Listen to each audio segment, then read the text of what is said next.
Beep, beep, beep, beep, beep, beep, beep, beep, beep, beep. It's that time again, everyone. Welcome to OSP and Chill. I am one of your hosts, Tom, I'm the other host, Kimber. and this is our laid-back version of our show, Odd Shaped Panel, where we go and discuss various themed topics, like our upcoming one next week. Usually it's every other week, but because we're trying to sneak one in there for the holidays, we're going to have a holiday special. So we'll talk more about that later, but welcome to OSP and Chill. This is a Q&A, and we did have some questions on Twitter, so we'll get to those as well. But to give you an idea of, thank you. Real quick, hello to everyone in the chat. Billy, Cal, Delisha, Ashley, Joe, I know you're at work, but we miss you. This one goes out to Joe. So other than that, how's things? Things are good. I think everybody's pretty excited, obviously, because Star Wars is coming up and we got our tickets today and everything. It's funny you say that, because one of our questions is from Eric Monroe. I know that guy. At Mkach200, and he asks, what he didn't type that out, I just screwed up. He asked, what expectations do you have for The Last Jedi?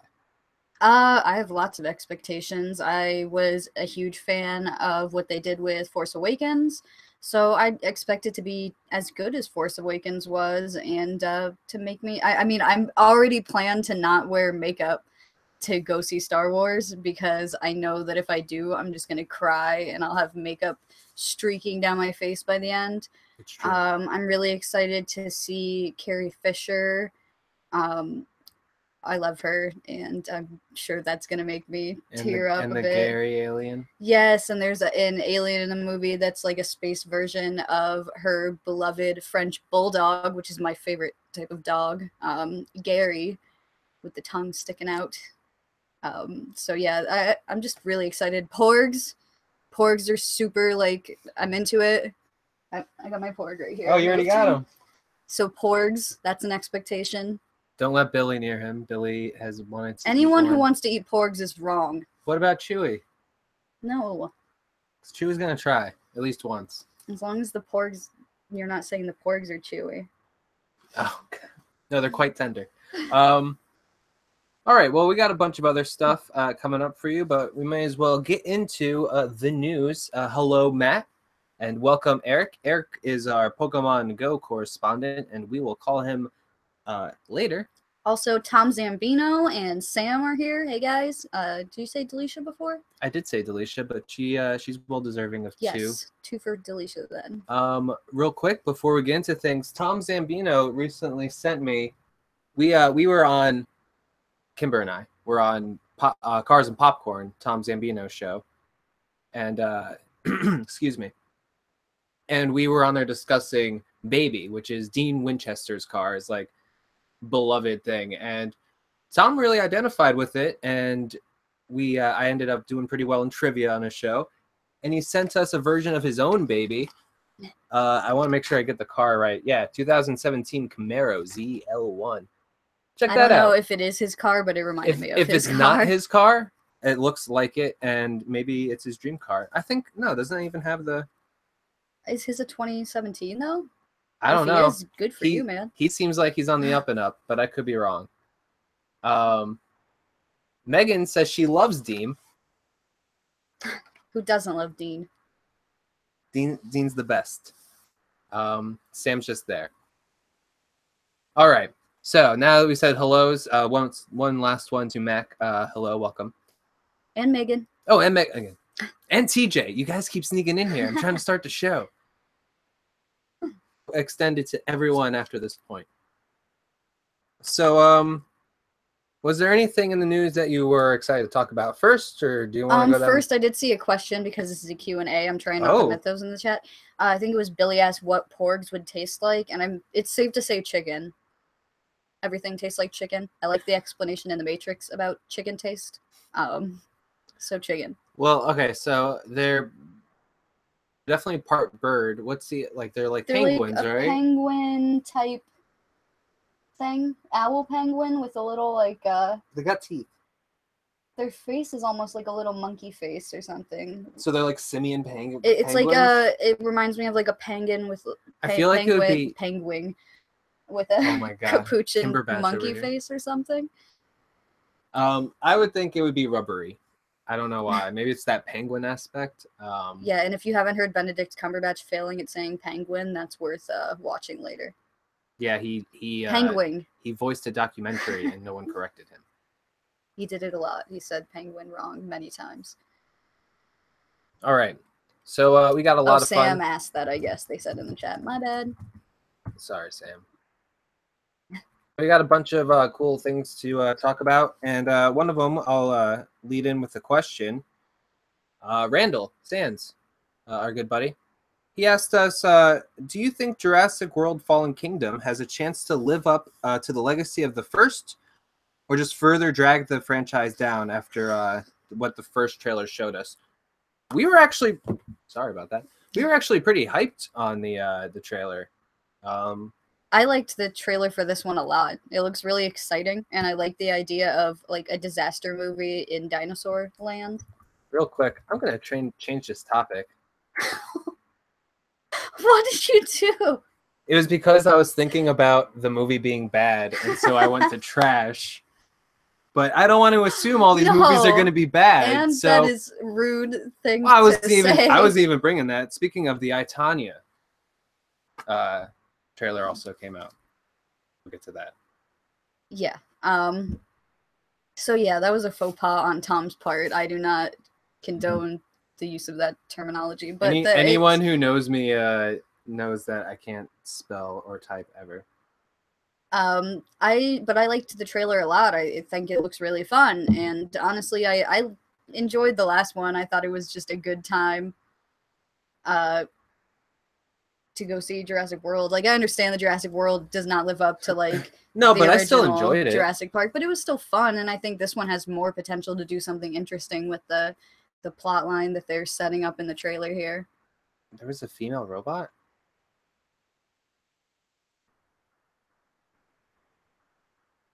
Did I miss something in the trailer? I'm just reading the chat. Another trailer, Ready Player One. Yeah, it looks interesting.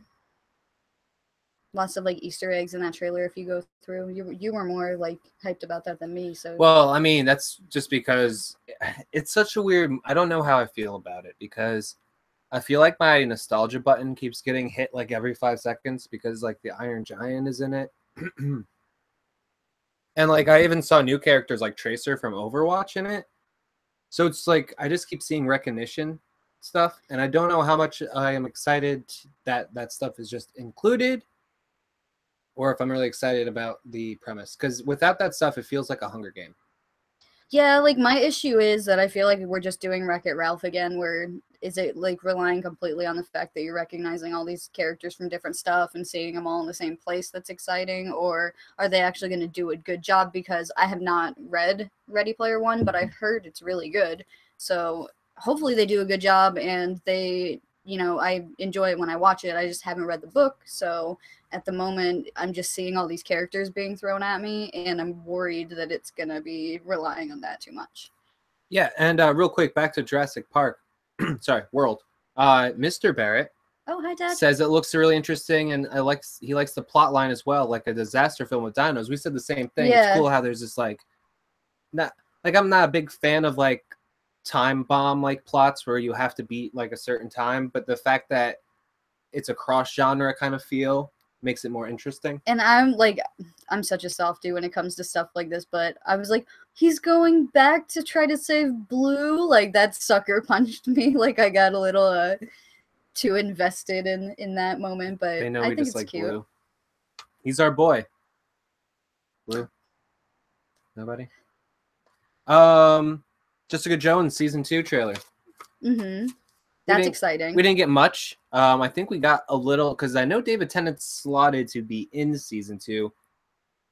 I think he's probably going to be in as like he might not necessarily actually be there. She's like thinking about him. You know what I'm saying? Like remembering him, or maybe even like projecting some sort of like, you know, like a voice in her head type thing. But we're actually going to physically see him. he could be back, but I thought it was pretty clear that he was dead in the last season. I also like that they're going to continue on with the theme of abuse from the first season, because I thought that it was really important what they were doing, and that they had a really clear voice with that in season 1, and that's why it's my favorite of all the Netflix Marvel shows. So I'm glad to hear that they will be continuing. Yeah, and I think they had a lot of female directors. Wasn't it exclusive? Or am I mixing it up? I don't remember, to be honest. I know there was a lot of female directors on it, and it sounds like they're going to do the same thing this year. Yeah, I would hope, because like the thing I like most about Jessica Jones is that she's just a chick, man. She's not this perfect character. She's not a Barbie doll. She's just like the girls that I hang out with.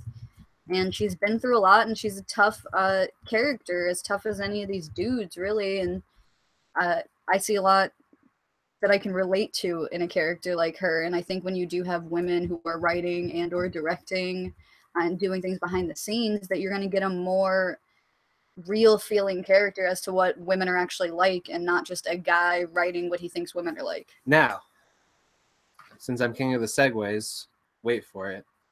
How did you like the last line in the trailer where she's at the bar and she's like, if you're going to say something about with great power comes great responsibility? Yeah. Did you like that? Because they haven't used that in Spider-Man yet. They've like been avoiding it. Yeah, I liked it. I just like her character in general. Like, the first thing I did was write Morgan a private message, because he is a huge Kristen Ritter fan. That's like his crush right there. That's Bae for Morgan. So he was very excited. Yeah, he also loves Natalie Emmanuel from Game of Thrones, who is a beauty. But yeah, it got me pumped. I'm really excited. I'm glad it wasn't too much. It just shows you, listen, we have Kristen Ritter back, Jessica Jones, we're doing it again. You know what to expect. And that was fine with me. All right. So, master of the segue, Spider-Man into the Spider-Verse with the Miles Morales thing. Interesting. It looks cool.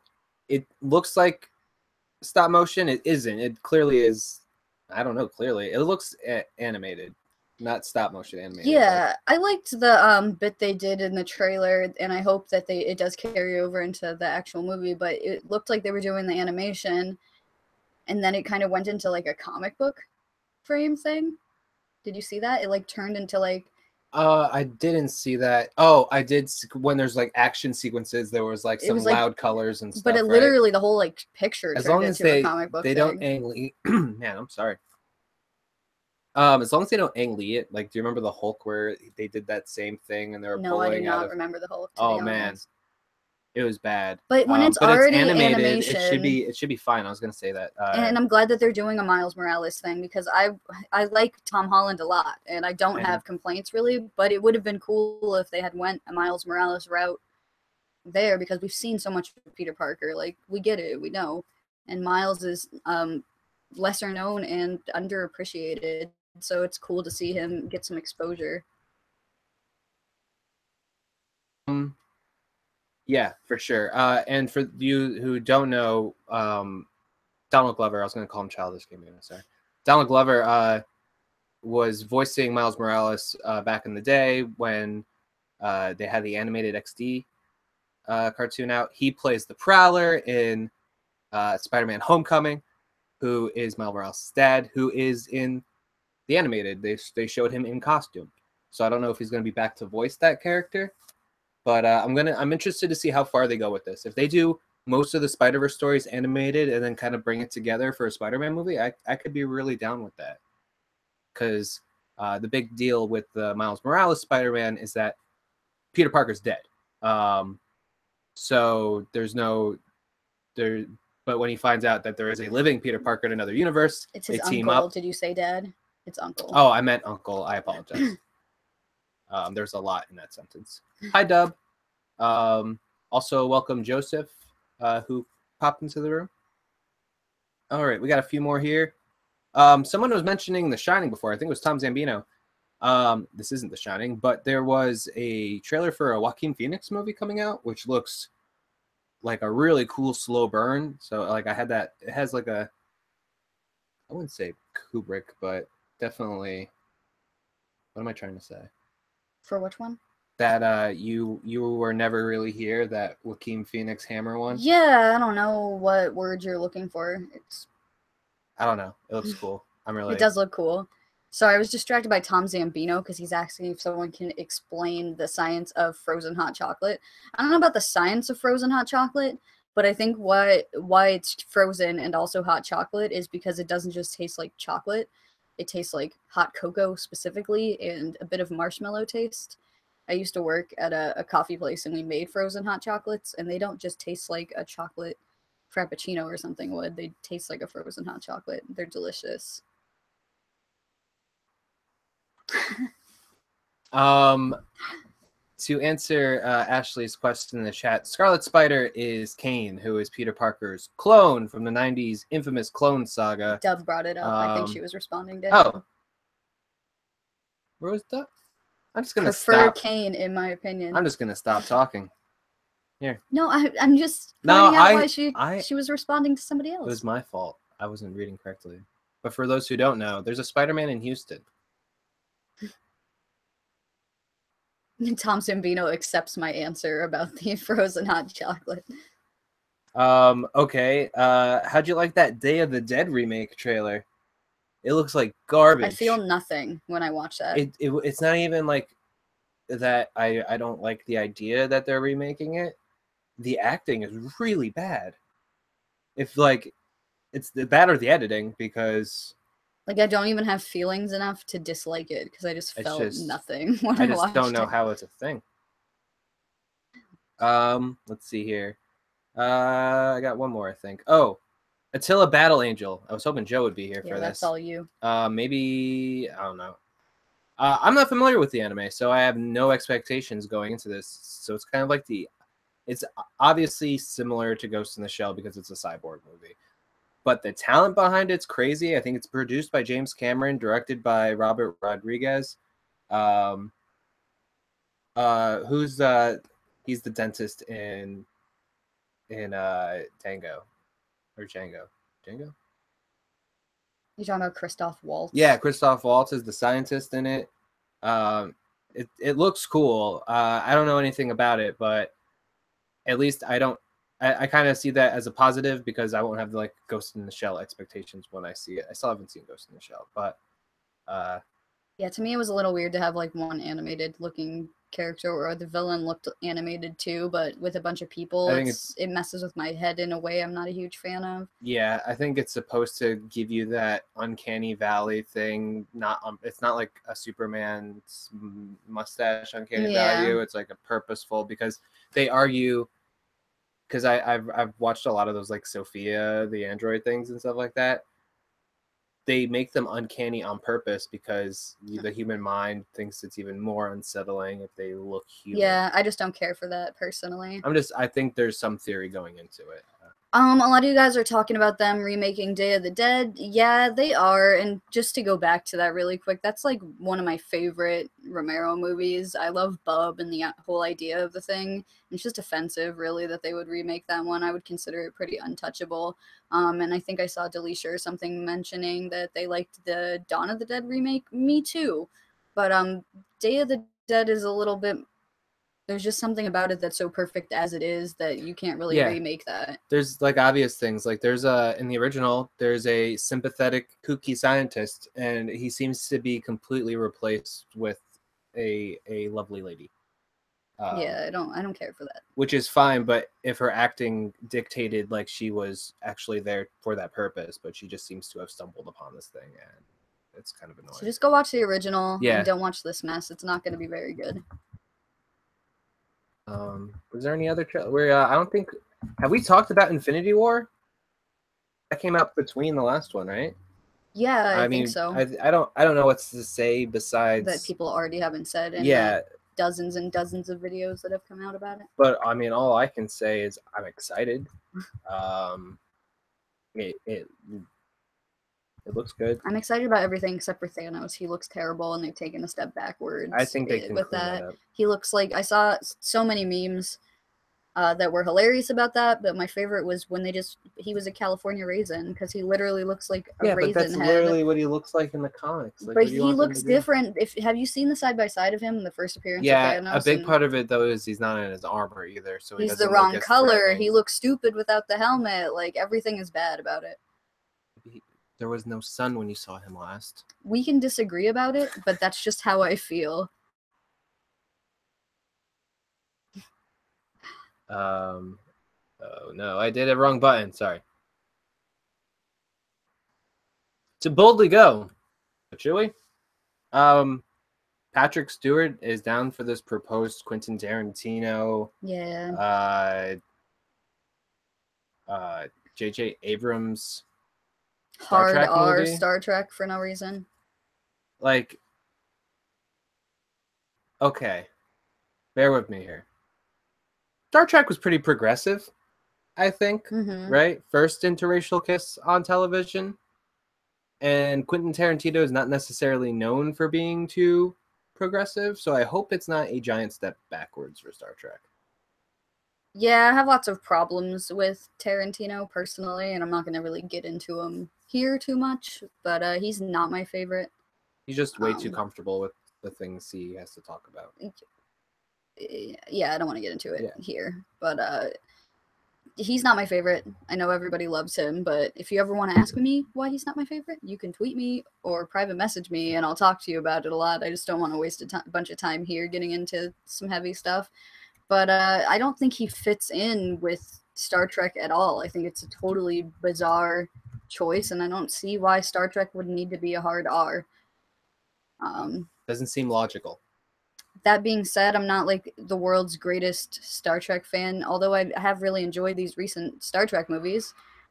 And I'm not the biggest Tarantino fan, so I'll probably just go ahead and skip that one.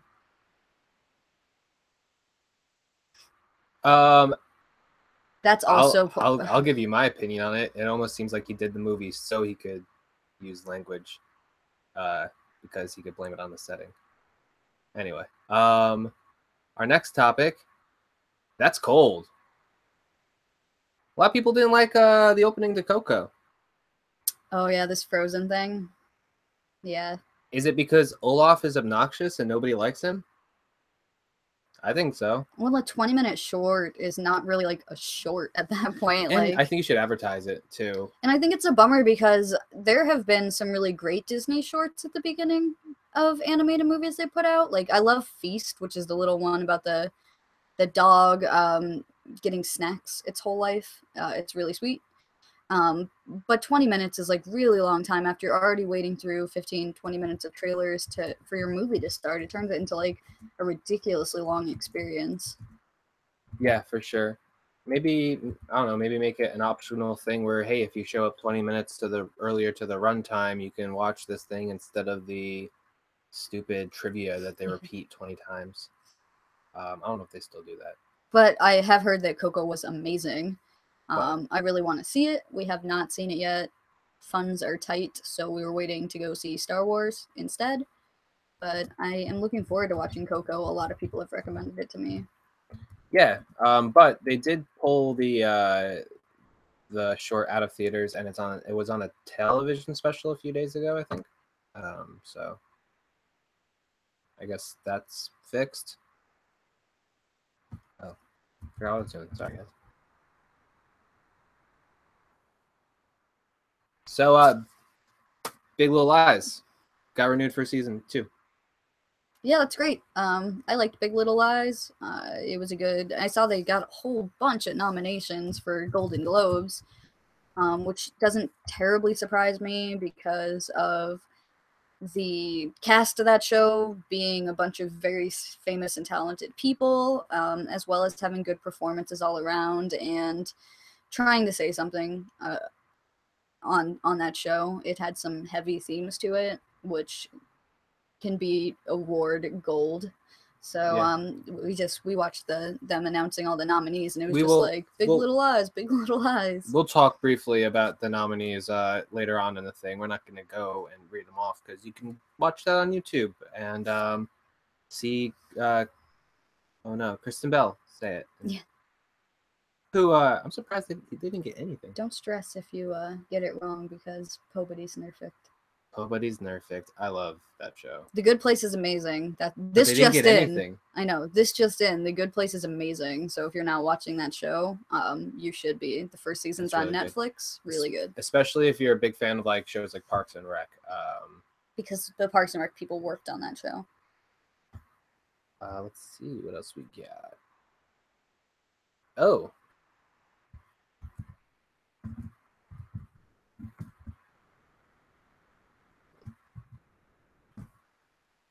So, Holly Hunter, Mrs. Incredible, announced that the plot to Incredibles 2 will be more female centric. So it might be focusing more on her and her daughter.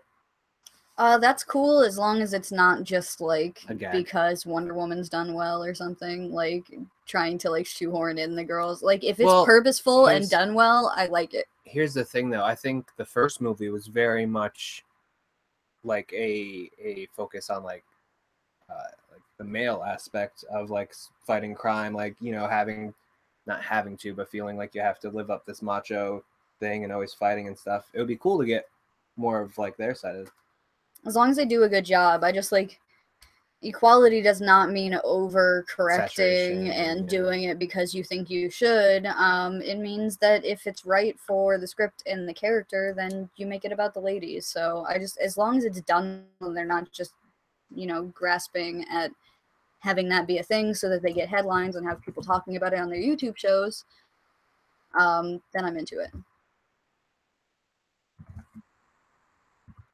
I won't be able to see the chat. We'll get it.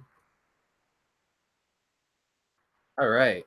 So last time we talked about the Disney Empire trying to take over another multimedia nation. It looks like they did talk, and they got some rights. Looks like X-Men for sure.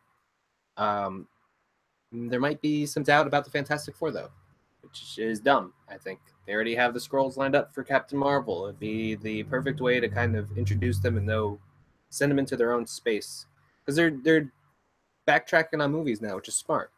You go and like Captain Marvel set in the 90s. Yeah. So you do that at the same time, maybe introduce the Fantastic Four. They have to go do something in the Cancerverse, and then they don't meet up until Phase 4 or whatever. Like, I think it'd be like the scrolls are the way in for the Fantastic Four. There's no way around it. But how do I do headlines on Hangouts? There's a little thing called Toolbox, Hangout Toolbox, and you just do it there. So I see some people toying with the idea of watching The Good Place in the chat. I think anyone who's remotely interested should check out at least the first episode. Yeah. Because when I tell you that I've never watched a show in like at least in the last several years that had a premise as interesting as this one, and whose first season was so well thought out and well written and interesting, like it really blew me away. As well as being ridiculously funny and a fantastic ensemble cast and a very different role for Kristen Bell. I hate Ted Danson. There's something about his face that I just don't like him. It's been like a thing for a long time for me. And he co-stars in that show, and it's still one of my favorite shows that I've watched ever. Bit for more episodes. It's so good. And Tom, I watch a lot more shows than Tom does. It's hard for me to get him to check stuff out, but I was like, this show's amazing. I stopped like 3 episodes in. I was like, I'm going to restart it from the beginning and we're going to watch it. And he got hooked. He basically binged the thing, which is unheard of. He doesn't really do that unless it's like a Marvel Netflix show. Or if it's something I'm really into. I just saw bits and pieces of season 2 of The Crown, and I want to go back and watch it from the beginning because season 1 is really good, and I like what I'm seeing so far in season 2. I do miss Churchill, but yeah, The Crown is awesome, and it was Claire Foy. Congratulations on your nomination for the Golden Globes. Yeah. Speaking of segue, mistress over here, madam. Those I'm both horrible. Sound wrong. I don't know. Those both sound not very good. You pick what you want to be called. Kimber. I'm gonna go with Segwayer in The this. Segwayer. Segwayer. Okay. So we're gonna pretty much just go over the categories, and we'll talk about the ones we're excited about. If there's something that was mentioned that you're excited about, bring it up in the chat, and we'll talk about it. Best movie picture drama, and this is the Golden Globes we're talking about. Shape of Water. Yes. The Shape of Water and Phantom Thread, to be fair, are my two most anticipated not Star Wars movies that I'm really looking forward to. And The Shape of Water got the most nominations this year so far, Raul. and I am so incredibly excited because this looks beautiful. It's like a monster horror love story, like some sort of Del Toro gothic romance in water, and it just looks gorgeous, and everything I've heard about it has been so positive, and it's so nice to see this bizarre, gorgeous movie have so much praise already. I'm so excited that a movie like this got so many nominations. Yeah, sorry, we'll get right back into this. Somebody in the chat brought up who was it? Oh no. It's gone. I don't know what's going on. Yeah, Phantom Thread is I think it's supposed to be Daniel Day-Lewis's last movie, and it's got Paul Thomas Anderson directing, and the last time those two guys made a movie together, it was my favorite movie of all time, There Will Be Blood. So needless to say, I'm very pumped about that. I'm also curious about Three Billboards Outside of Ebbing, Missouri, mostly because Sam Rockwell, dub, I heard he was in this movie, and I thought of you automatically. Category just kind of makes me mad. Is the best motion picture, musical or comedy? Disaster Artist got nominated. Get Out got nominated, which is bullshit, and I hope it wins just so Justin can. I'm sorry. Jordan Peele. Peele. Jordan Peele can just kind of say something about it. That movie absolutely deserves to be nominated, but this is a strange category. Why is it not in drama? Yeah. Like, there's no reason for it. There's a few things that didn't get mentioned. I don't think Big Sick was mentioned once throughout this, and that's ridiculous. Big Sick got snubbed, and that was one of my favorite movies of the year. It was beautiful. So I mean, and some of these I haven't seen yet, and honestly, some of these I think also aren't even out yet. So yeah, I can't really comment because I haven't seen them. But like, Greatest Showman got the Hugh Jackman movie got brought up. I hear Lady Bird's very good. That's in that category as well. Best performance by an actress, Sally Hawkins in The Shape of Water, Frances McDermott in that Three Billboards movie I was talking about, Meryl Streep you have to bring up even though I'm not really interested in the movie, The Post, and Michelle Williams, who is a native around these parts, and All the Money in the World, which I haven't heard much about. I don't think. Some of these movies are just going way over my head. Best performance by an actor in a motion picture for a drama. Timothy Chalamet. I'm bad at names. Chalamet. Call Me by Your Name. I only know this movie because Sufjan Stevens has a few songs for it. Daniel Day-Lewis for Phantom Thread. Very exciting, but not surprising. I mean, you have Tom Hanks, Gary Oldman, Denzel Washington. These like I know Janine's probably excited about, or is it Dell too? It's Dell who loves Denzel, right? I think it's Dell who loves Denzel. Yeah, it is. So she's probably very excited about that. Best actress in a motion picture, musical, or comedy.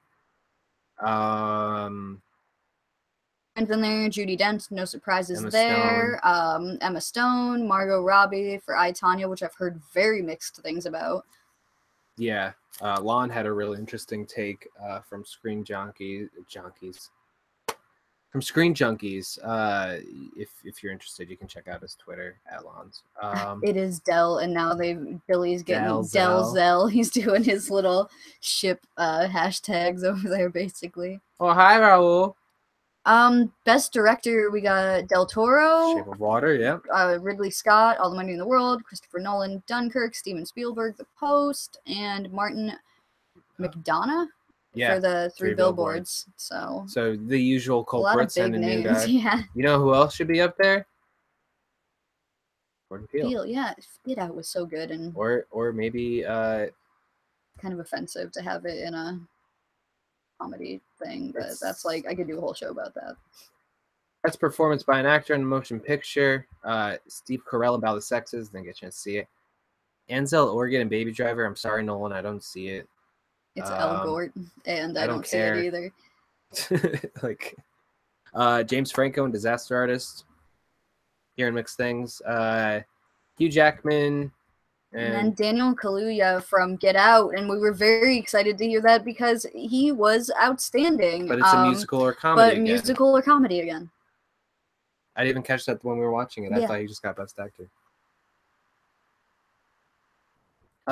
Best Supporting Actor in Motion Picture. We got William Dafoe in the Florida Project.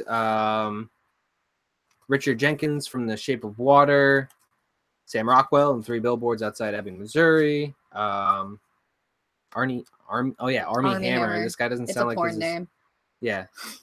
So is Christopher Plummer, to be honest. No. Plummer? Have you seen Christopher Plummer? Have you seen...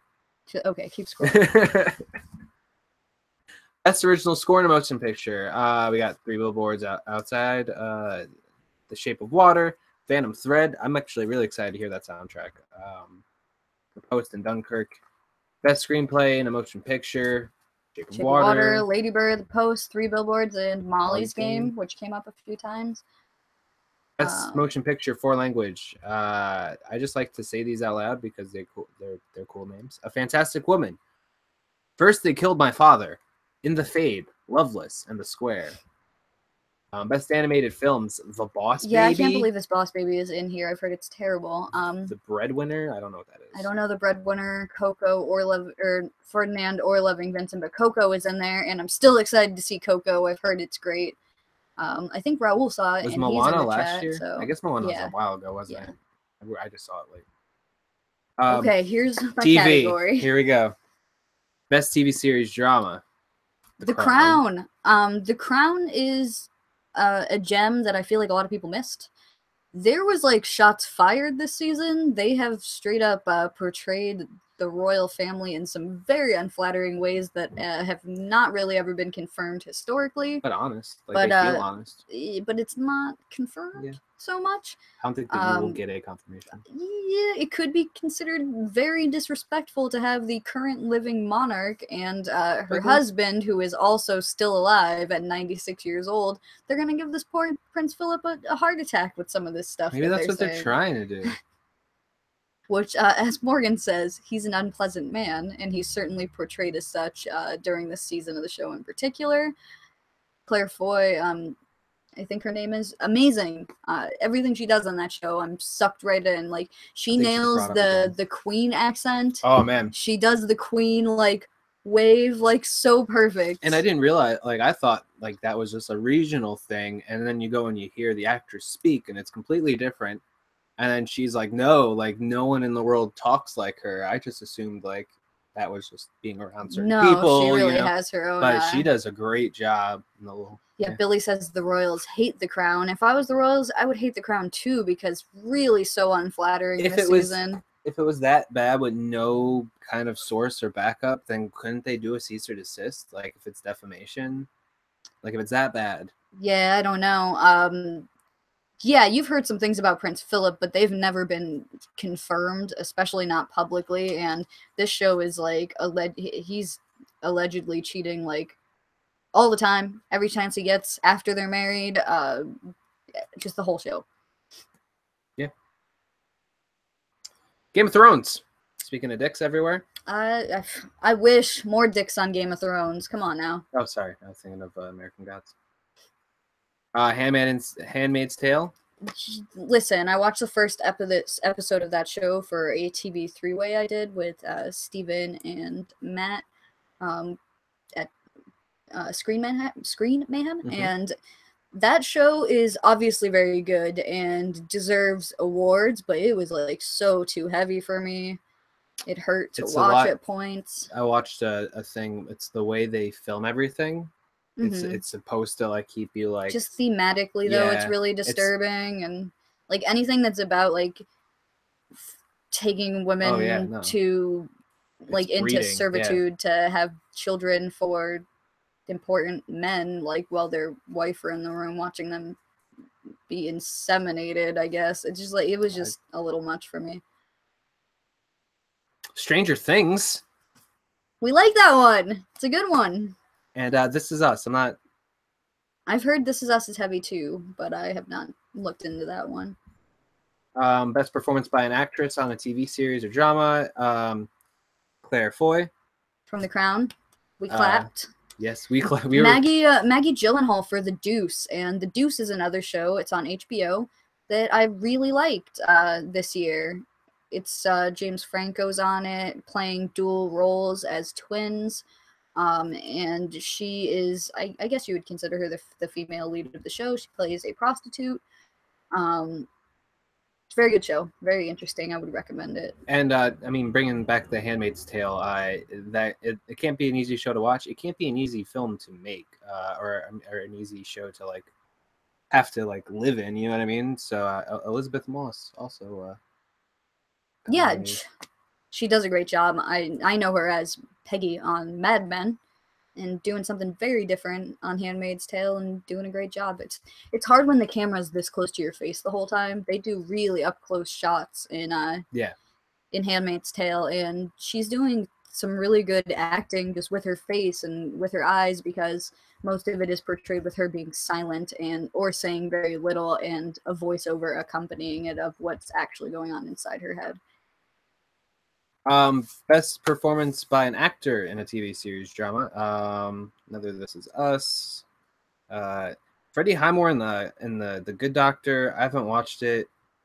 I've heard good things about that show. I like Freddie Highmore. If you haven't seen August Rush, it's like a really good feel-good movie. I love it. He really does love it.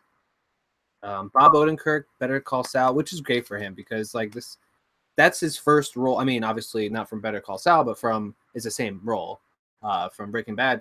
He was only pretty much doing comedy before this, and then he that's so cool. He's getting awards for dramas now. Jason Bateman in Ozark.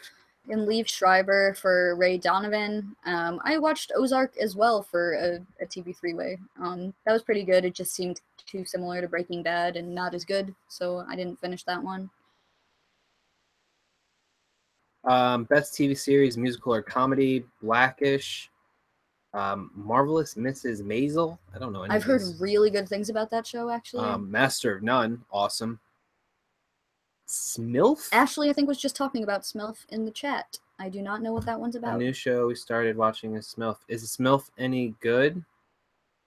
And Will and Grace, which, cool. Yeah, I haven't seen any of the recent Will and Grace. Best performance by what? Billy says, my parents love Ray Donovan. Ray Donovan seems like the type of show lots of people's parents love. Oh, I should ask my dad. Best performance by an actor in a TV series, musical or comedy. Anthony Anderson, Blackish. Aziz Ansari, Master of None. Oh my God. Did you guys watch the reading of the nominees, because they had Sharon Stone or something up there. It was Sharon Stone. And she was reading these, and she got to this one, and she goes, Kevin Bacon, I love Dick. And we were cracking up. And you could tell she was trying really hard to be professional and not crack up, but just her saying Kevin Bacon, I love Dick all together was really funny.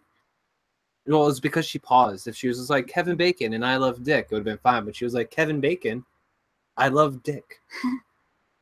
William H. Macy, Shameless. Awesome. Yeah, I like Shameless a lot. He's supposed to be taking a turn this season. Will it keep up? Who knows? We'll see. Don't spoil it in the chat.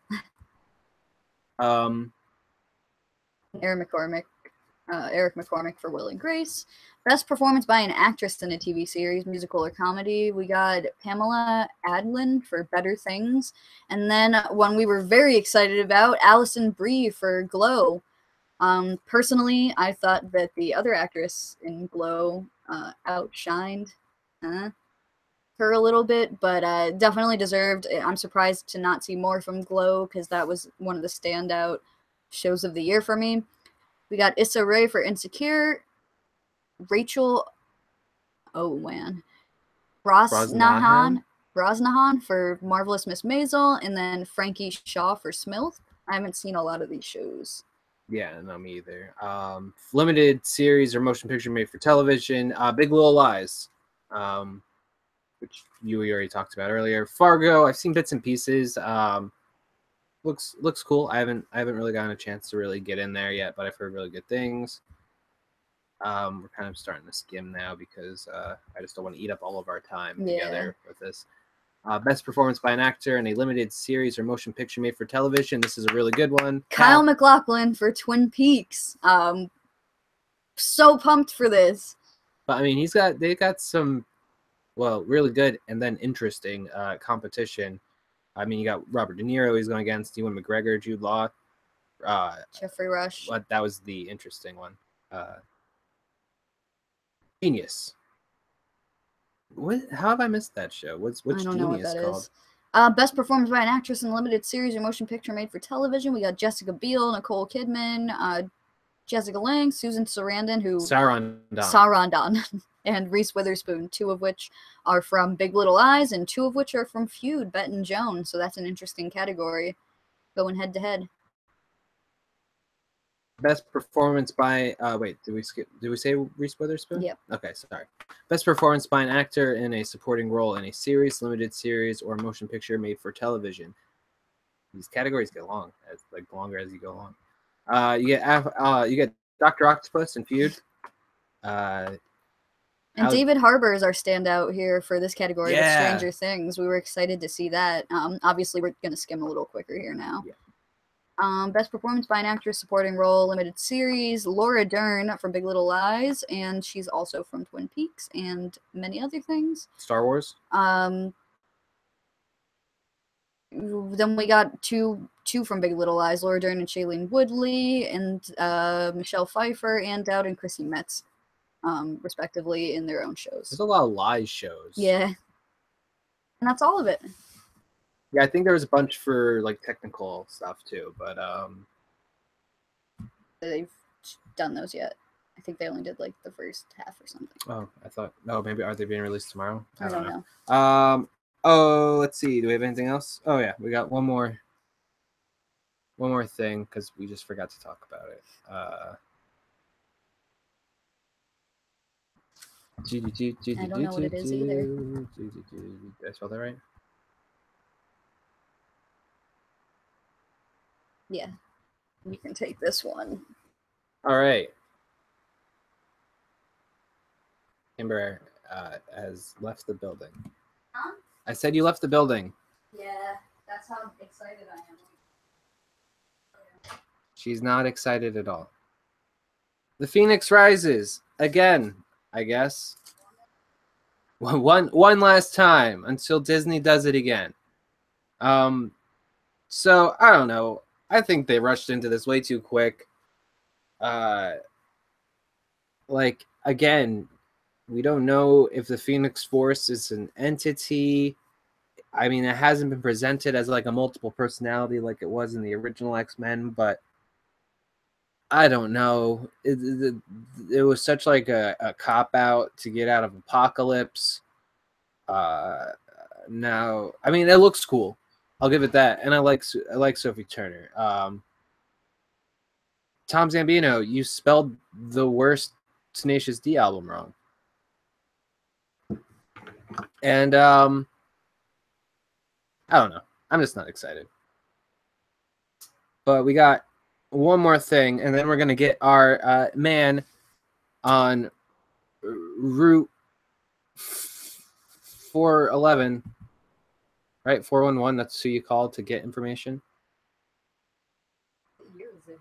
The 90s. We're talking about the Phoenix. I wish I could see Mavis right now. I buried her under those blankets.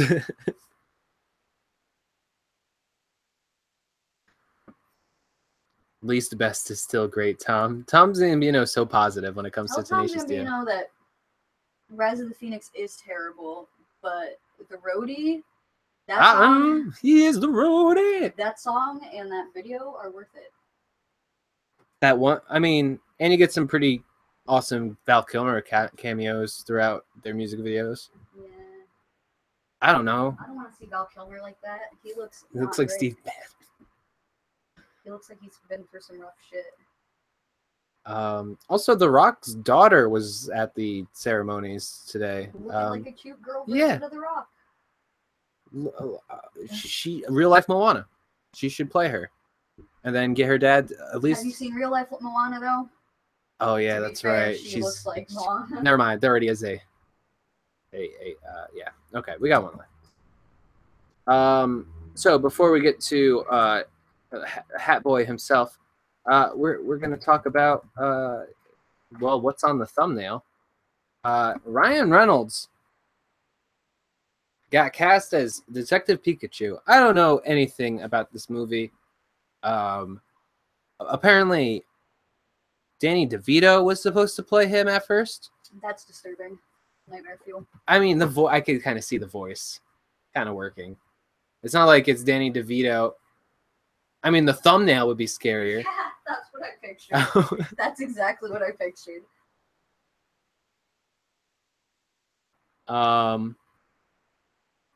Let's see. You guys are funny in the chat. I keep getting distracted. I don't know.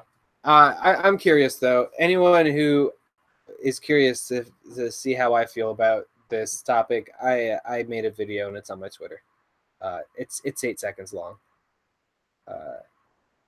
But anyway, I think that's it. So I'm gonna get our buddy Eric in here. Let me get the link and I'll throw it in the chat. Here you go.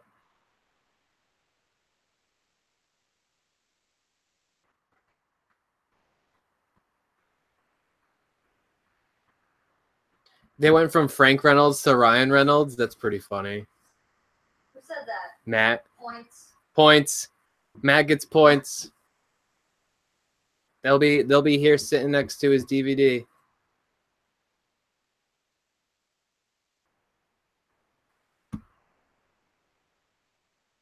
Thank you for getting my detective reference. I was struggling really hard. I'm like, how do I link a Ryan Reynolds and a Pikachu? I still don't know how. Oh, I should have done something about Van Wilder. Oh, Van Wild Pokemon appears. Damn it. A Van Wilder Pokemon appears. Yeah, I heard you. Hold on.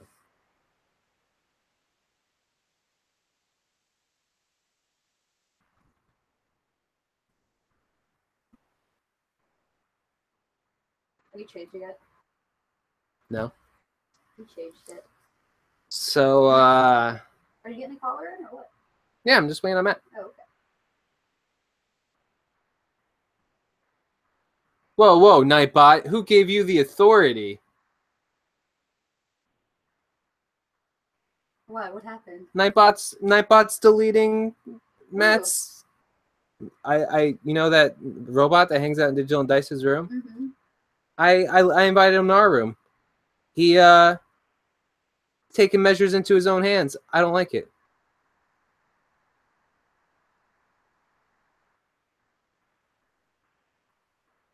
I'm removing him. Why does he keep deleting Matt? I don't know. Matt's being too funny. All right. The link's not working?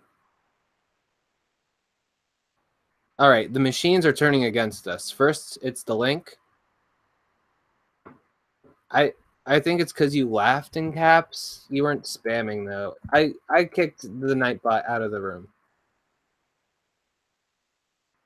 Nightbot's. Don't worry about Nightbot. He's fired. Nightbot. Good night, Nightbot. It's just a bot that's supposed to moderate your room, but it's drunk and it's always drunk. I should have known better. He's gonna take you to night court. Is the links really still not working? Let me try an invite here.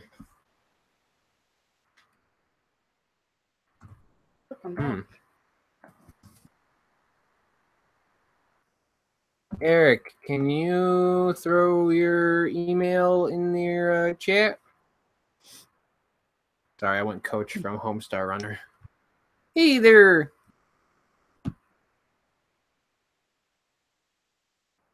Can't do a call-in show without any calls. Without no calls? Yeah.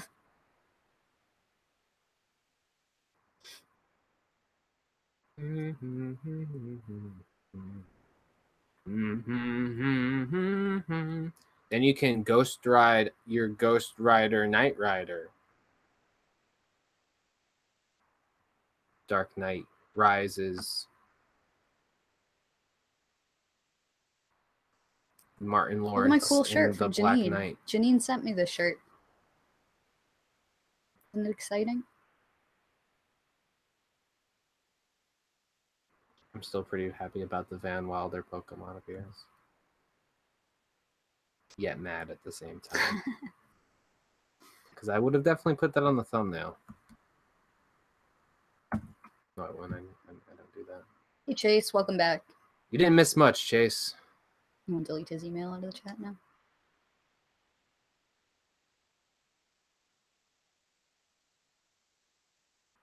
Nope. There you go. Gotti. There we go. All right, there we go. Hello. All right. So, let's talk about some news. I guess I'll start with the Detective Pikachu since we just sort of ended off on that. So, to give some background, Detective Pikachu is a game that was released in Japan about a talking Detective Pikachu. That's about all the background you really need. And they're like, hey, we should make a movie about that. And no, Danny DeVito was never at any point actually attached to the role. The voice he had in Japanese sounded a lot like Danny DeVito, so the internet attached to that, and they wanted Danny DeVito to be the voice. And there were petitions and all that, and that's why Danny DeVito was seemed so attached to this, and why everybody's disappointed it's not Danny DeVito, because everybody built this up like Danny DeVito's perfect person to put in this role. But you know what? I have my faith in Ryan Reynolds. That was almost a really weird sentence, but I got my faith in Ryan Reynolds to really bring a very comedic performance to this in a rather ridiculous situation. So Nice. yeah. Was there any Pokemon Anyway, Go news? there's a lot of Pokemon Go news. So first things first. Today I caught my second Mewtwo, so yay. Nice. Yeah, I got that invite like a week and a half ago. And I'm like, oh cool, I can get my second Mewtwo. And he took it down, no problem. It was great. And yeah, a couple other things happened to join the game recently. Right now, there is currently a third of Generation 3 is now released. It's like 55 out of 135 Pokemon of Generation 3. So it's around roughly a third, a little bit more than a third, but it's a good number of Pokemon. Like you got your C dot line, you got Ralts of Gardevoir, the Slack off line. None of the really good ones though, unfortunately. So there's no like Salamances running around, or like Metagrosses, which everybody's really looking forward to because it's like going to be one of the strongest Pokemon in the game. But you know, they had a couple other things that they were rolling out with this update, which included a brand new dynamic weather system, which has about 7 different categories, running from sunny/clear if it's nighttime, partially cloudy, windy, snowy, and foggy. Not Nelson, just regular foggy. And each of these different weather types boost the have a whole bunch of benefits for Pokemon and moves of that type. So, for example, partially cloudy boosts normal and rock type Pokemon. So, if you were to catch a normal type Pokemon, like you say a Pidgey, Rattata, whatever, what be it, that Pokemon gives you a 25% boost in the Stardust you get. It has a higher threshold for the minimum amount of IVs that can have it. You will not have any IVs below 4, I believe. It's either 5 or 4. Numbers have been in question recently. And it can also be caught above level 30, because before this point, the highest level Pokemon you could catch was level 30. now it can be up to 35, I believe, in the wild. And this also takes effect for Pokemon you catch during raids. So normally you Pokemon in raids, it'd be level 20. Like today it was sunny. I did a couple of Ho-Oh raids, and I caught 2 level 25 Ho-Ohs, which is nice. That's cool. Since those candies are about 20 kilometers to get both with walking, so it's pretty hard to get those unless you have a ton of rare candies. Eric, if you had to pick, if I had to pick what? If you had to pick a roster of the 6 Pokemon available now for like your real Pokemon team, what would you pick? It'd be 5 Totodiles and a Heracross. Totodile is by far my favorite Pokemon. Oh no, I take that back. It'd be 4 Totodile, a Heracross, and an Ampharos. Nice. But okay. like I give my option to get rid of 3 of those Totodiles once Gen 5 comes around, because a bunch of my other favorite Pokemon are Gen 5. Nice. Anything else? Let's see. There's still a whole lot more to the weather system. It also boosts moves of those types as well by it's like a 20% multiplier. So, like let's say you're up against a rock type Pokemon in a gym, and usually be like, oh yeah, I'll get a whole bunch of water type Pokemon to do that.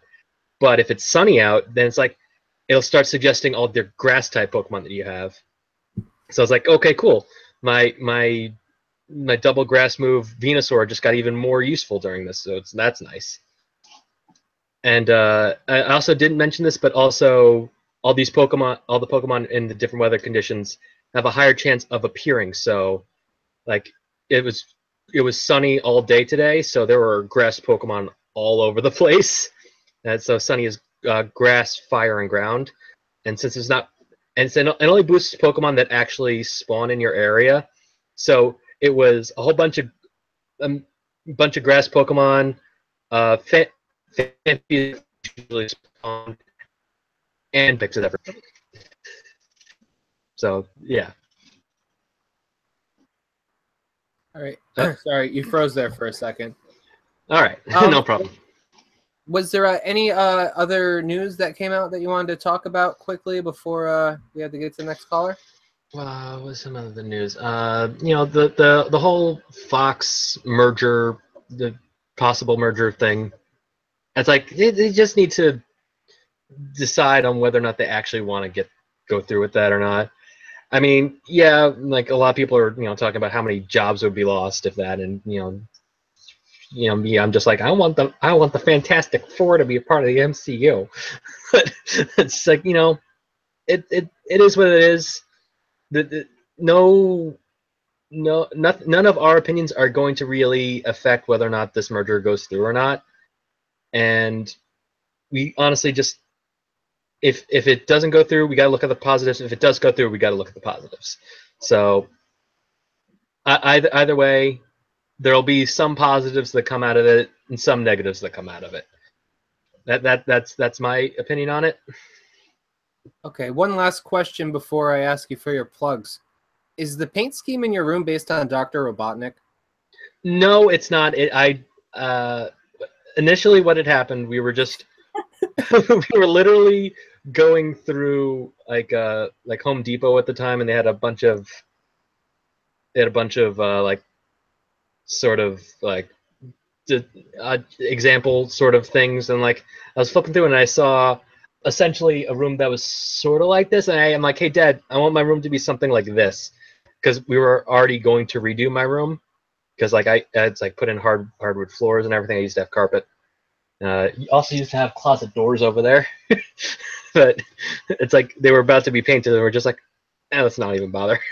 The Eggman special. All right. Where can people find you, Eric? Oh, you can find me at Bunk Bunker on Twitter. I've also got a YouTube channel. It's just my name. But the actual channel URL is /Levelcase Productions, because that used to be my YouTube name. you catch me doing my show Just Whelmed every Sunday except for 2 Sundays from now because I don't want to do that on Christmas Eve. Makes Fair sense. enough. Good plan. And just go look at that picture that I'm tagged in on Twitter that Tom uploaded because things are coming. Yeah, we have to work out a date for that, but Yeah. I'm excited. I'm writing it out, so I'm glad you enjoyed the picture. Yeah. All right. Well, we'll talk to you soon, Eric. All right. Bye. Bye. Have a great night. There you go. All right. Well, he brought up not doing his show on Christmas Eve. We had a question because this is a Q&A that I forgot to read the rest of the questions for. Delisha asked us, oh no, where'd it go? If we have any Christmas traditions. Yes, mine is watching the Muppet Christmas Carol the night before Christmas. I always want to do that. And we were also going to watch Krampus this year, hopefully the day before Christmas, because we loved Krampus and it was really fun. And even though I want to watch it now, Tom wants to wait. So we're going to wait for that one. Anything else? Janine asked us if we watched the Frozen short. I think our indifference answered that I don't even question. like Frozen that much. Let it go. What I love the most about Frozen is the torture that Kristen Bell's daughter puts her through. In real life. In real life.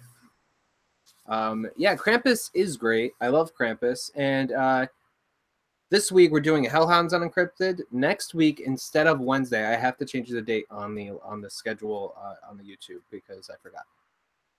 But it's going to be on Tuesday instead of Wednesday. So next week we'll have OSB Holiday Special. Right after that, we're going to have the Encrypted Holiday Special, and we're going to be talking about the Krampus. So that should be fun. And Belschnickel for you Office fans out there. Yes. I don't know why I keep looking at this paper. There's nothing. Give me nothing that. on it. Oh no, the call list is on there. Oh. Ow. Actually, I don't know who's calling in. Let's get Yeah, Krampus is on HBO now. We noticed the other day. So if you guys like Krampus and you have a HBO access, it's on there.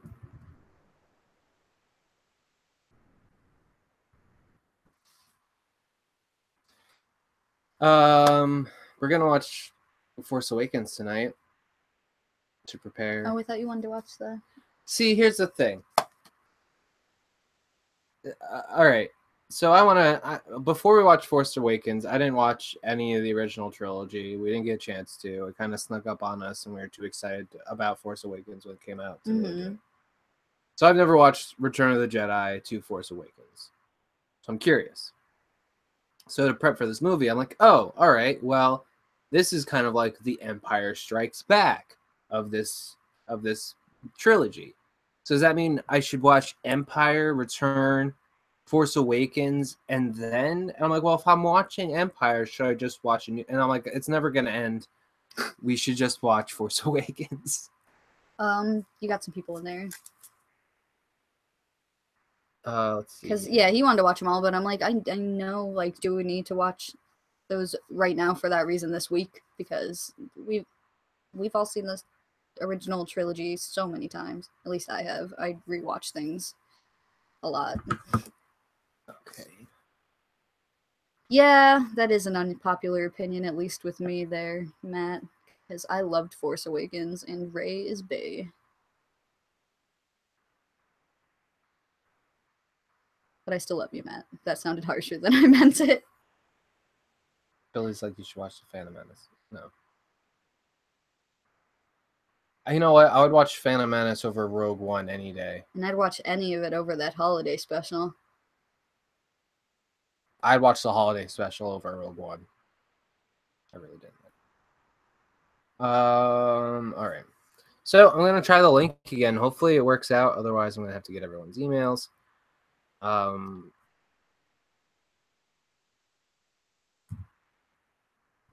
Why? Sorry. At least to try to call somebody we know. Yeah, but who never calls in. Okay.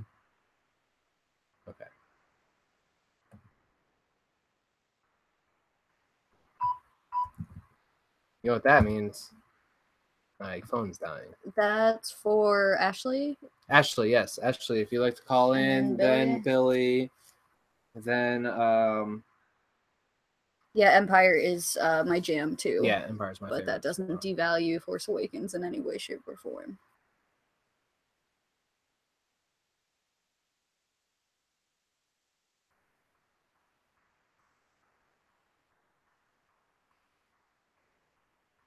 Morgan knows how we feel about Rogue One, though. We've always been honest with him. But, like, the thing is, you're allowed to disagree with people. Like, you don't have to agree with us because this is our show. We don't have to agree with you because we're trying to, like, just be, agree. We can all have different opinions and still all be friends. Man, Hangouts gets worse and worse. I need emails.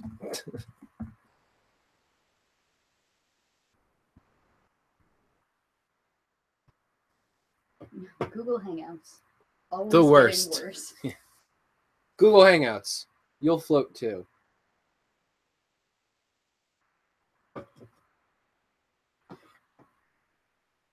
See, I don't know. I disliked Rogue One because I mean everything Kimber said's correct. I agree with her. This isn't fan fiction where you need to prove your point. This is a place where we can try to see each other's. But that's the whole point of fan fiction. I'm not. I don't know, guys. Yeah, just because I argue on fan fiction doesn't mean I'm going to argue with you. Exactly. That's what I'm trying to say. It's just I don't know. I think what's the best thing about Star Wars more than anything is the characters, and the droid was the most interesting one, and I think that's kind of says something about the movie.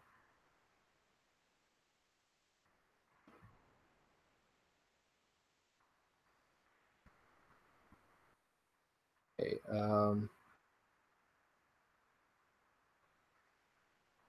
Billy did it. I still need your email, Billy. I'm gonna go ahead and call Ashley, then Billy, and then Raul, then Sam. Yeah, I miss Blab too. Raul, it was a lot easier. Oh, of course. Okay. Sorry, guys. I see the chat like 15 minutes after everybody types things, so I apologize if I am late on the conversation. There's Ashley. Hey, buddy. Oh, no, I can't hear you. Can you hear me now? Yes, I can. Sorry, I've never done this by myself. How are you? I'm good. How are you? I'm good. I miss Joe. I miss him too, man. I miss him too.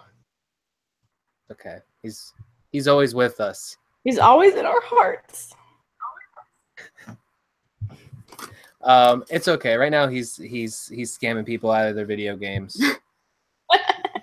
Yeah, I'm sure he's crushing the dreams of little children who want to buy mature rated games, and then he tells their parents about all the awful things that are in the game and why it's rated mature. He takes a little bit of joy in that sometimes. Oh no, I hope the power doesn't go to his head. Well, when kids have been particularly rude, yeah, he takes a little joy in it. Yeah, I hope that people are good to him if he's doing like holiday shopping, because Joe can clap back with the best of them. They better watch out for that spice. He's definitely got to be a little bit more diplomatic than he could be if he was just, hanging out with us. His inner monologue, I'm sure, would be priceless. Oh, of course, it would. So, was there any of this news that caught your attention today, or anything that we missed? Just a couple of things that I found interesting when we are talking in your trailer section.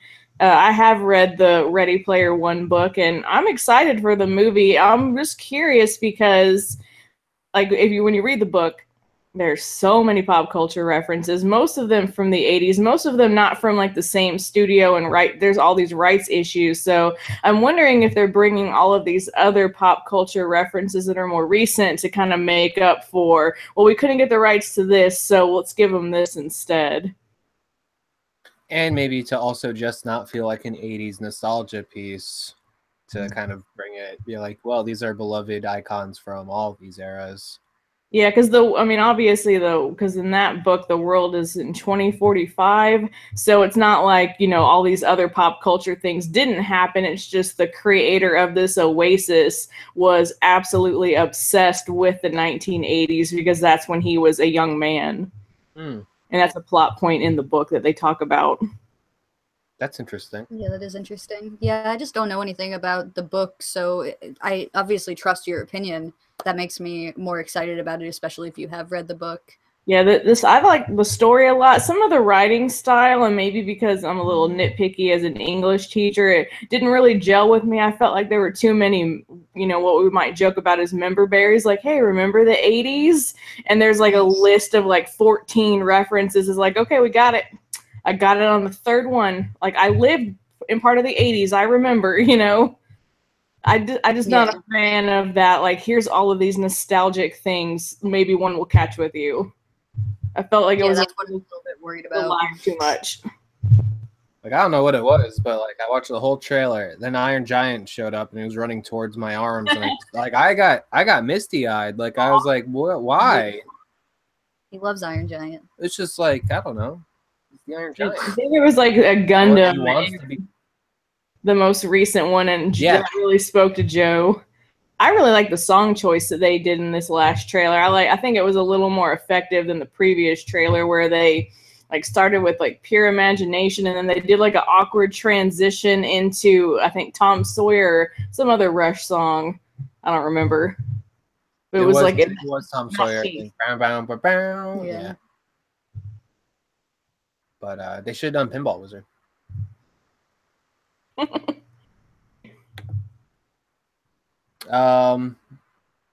Was there any other things that we talked about that you liked? You had mentioned in the shows that have been nominated for Golden Globes, the show SMILF, which we just started watching not too long ago. It's on Showtime, and it's actually really good. Of course, we all know what MILF means, and so before that is she's a single mother and like just like trying to like deal with like her the baby's father has now gotten into a new relationship, and trying to handle that with also like being like kind of a a more modern family where like the new girlfriend is like very supportive of like the father like still taking care of his child and wanting to be a part of that life, and then the mother is living in an impoverished situation where they're in like a one-room apartment, and she's trying to like get all these acting jobs, and I think she really loves basketball. In fact, she wanted to play in the WNBA, and like there's a plot point in the show's trailer where it talks about like that could actually be a possibility for her. And here's Tivlet. Been asleep this whole time, and then suddenly she knew I was talking to my friends and coming to join. Off camera, apparently. Yes, but it's a really good show. It's funny, but in a very dark way. The humor it kind of touches upon things that are going on in the world right now, especially if you are a woman, and it kind of hits very close to home. And I've really enjoyed it so far. It's definitely worth checking out. Showtime? Yeah, it's on Showtime. Tivlet, don't rub the mic. I know you guys like The Good Place too, right? Shouldn't everybody watch that one? Oh my gosh, please everybody watch The Good Place. It is so awesome. More people need to be watching this show. For sure. It's hilarious. And it's definitely one of those ones, even especially in the beginning, just like when they're going over all of the different things of like the conceit of their world. Like I was pausing it to read like what all the points were that you could get for the deeds that you have done in your life. There were some interesting ones on there. Yeah, and some of the more interesting ones are the bad points. Of course, yes. Yeah, how many points you get for like even something as simple as like, helping an old lady across the street, or like just like lots of different, everything is calculated into your final number. Plates, I think, was one of the bad ones. Yeah. Or like ordering like not like probably ordering like some kind of like not milk, and like your coffee was probably on the bad side. I think it was. Like almond milk because that's bad for the environment. Right. Yep. Isn't that that's what Cheaty was saying? He thought Yeah. that was bad that he did Yeah. or something. Yeah. I knew it and I still ordered it. I love Cheaty. He's the best. Yeah, they're all great. I even oh my god, what's his name? The DJ. Jason. Jason. But yeah, well, we don't want to spoil anything, but But yeah. All the characters, amazing. Did you want to plug some stuff before we have to get I think Billy in here next? All right, so if you follow our channel, Geek to My Nerd, we're going to be doing a lot of Star Wars themed episodes this week. We're going to start off tomorrow with kind of like a double episode. We're going to go over the original trilogy and kind of like our thoughts and some cultural impact, and then we're going to talk about the prequels. Fun prequels. And then on Wednesday, we're going to go over Rogue One, taking a break on Thursday. Then Friday, we're going to do our little review of The Last Jedi. And then on Saturday, we're going to talk about Rogue One and other Star Wars spin-offs. So we'll definitely be talking about the holiday special, the video games, some of the TV series, RPGs, so all sorts of, Star Wars fun to be had over at our channel. So if that's something that's interesting to you, be sure to subscribe so that you can know when we go live. We're going to be doing all the episodes at 8 p.m. Eastern, except for Wednesday, which it'll be probably at 9 Eastern. It'll be after y'all are done with Encrypted. So Awesome. yeah, All right, we'll be and there. the name of that channel is Geek to My Nerd, and you should be able to see it on either side here in the featured channels. If you don't see it, hit the refresh button. They're random, so not all of them pop up. and I've been chatting as the Geek channel all night. So, if you're not subscribed yet, just click on the little face. There you go. Well, it's always nice talking to you, Ashley, and Nice talking to y'all. tell Joe we miss him. I will let him know that he was dearly missed. Well, we're glad that he's doing his part to fix the economy. Of course, yes. As always. All right. Thank you so much. Talk to you soon. Bye. Bye. The best. The best. Okay, now we got Binary Billy. Geeks. That? Binary Geeks. We're binary geeks.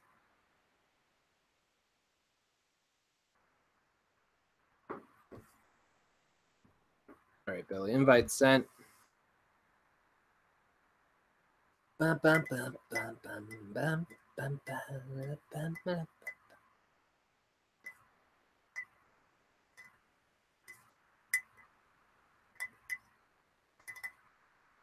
It's rocking out. Just rocking it up. I can do that head thing too, Tom. I don't know what That's- you're doing. I don't know what you were doing with your head, but Oh, you can hear the music? Yeah. I was playing music on my. Never mind. Yeah, pretty dope. Oh no, Matt! How much snow are we supposed to get, and when? Sorry, I'm getting some breaking weather news in the chat. It's all good, man. I wish there was snow here. It's supposed to be here tomorrow, but I doubt it. The weather can change at like a drop of a hat here. Snow is garbage. I don't understand people who want snow. It's the worst. It's like it's people who have straight hair who want curly hair. Like, I don't want snow ever, but when there's not going to be any snow, I'm probably going to miss snow a little bit. I don't like going into work sometimes, so yeah, a little bit of snow would be okay. Plus, You have to go to work He has to no go to matter work regardless. We've had to like dig his car out of the snow. no, We're I mean for me, not for you guys. I hope I don't wish that upon you guys. what. I'm still waiting on this snow break. Oh, still no snow info. So any news you wanted to speak about? Yes. Well, first I want to talk about Jurassic World. That trailer just looks insane. Like, they're not holding back. They know that they're just gonna blow shit up, and it's a bunch of dinosaurs. But the thing that gives me hope is the director, J.A. Bayona, and he's a very, very good director. Like, he's done The Impossible, Monster Calls, just these really, really good films that are very intimate. And this is like his big blockbuster, and he was going to do World War Z 2, but he backed out because he didn't have complete control over it. So that gives me hope. That's the first thing I want to talk about. Second thing I want to talk about is Black Mirror. The season 4 trailer dropped, and looks pretty good. Just a second. Did you have something you wanted to say about Jurassic World? I lost it. Oh damn. Okay. Oh no, Monster Calls. You saw that? Yeah, it was very emotional, but it was very good. Okay, cool. We just saw that was on HBO, and we were wondering if we should give it a shot. So I was curious. Cool. I saw it in the theater, and there was not a dry eye. Everybody cried. We love crying. It's our favorite. Yeah, it was like, not even being sarcastic. It made me want to call my mom immediately afterwards. When you watch the movie, you'll understand why. But okay, number 2. The Doctor Who Christmas special trailer. That was also pretty good. Yes. I'm very excited for